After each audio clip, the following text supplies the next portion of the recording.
'n perfect familie wat daar is hier, bro. Ons almal face challenges. Jy moet net sterk genoeg is, verstaan ze, om daai te kan overcome. En ek weet dit is nie easy nie. Verstaan ze, because ek het ook struggles geface in my lewe en ek het ook gesien hoe face my community struggles. Verstaan ze, en daai is die rede hoekom ons doen wat ons doen, because ons wil hê die wêreld moet weet, man. Wat gaan aan in ons communities, because hulle lieg jy altyd vir die mense, man. Hulle sê ons is fine.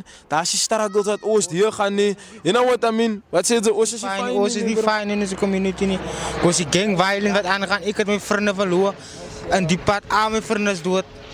Aan mijn jong vrienden is dood. Dat is niet meer hier vandaag. Ik is de laatste hier nou. Ik ben een voorbeeld voor hulle eigenlijk. Voor de jonge leiders. Je mindset. Ik hou van die mindset, my bro. Dat is die mindset wat ons moet hê.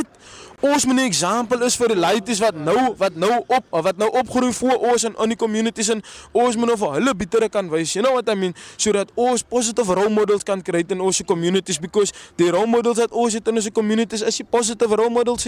Verstaan jy? So ons kan 'n beter lewe create. Verstaan jy, as ons wil. Weet jy wat, ek gaan vir julle een ding sê, manne. Moenie opgee nie. En die ander ding is die, my bro, don't ever lose faith. Continue to pray, my bro. If you're Muslim, make dua, whichever way it is, because ons aanbid een God, man.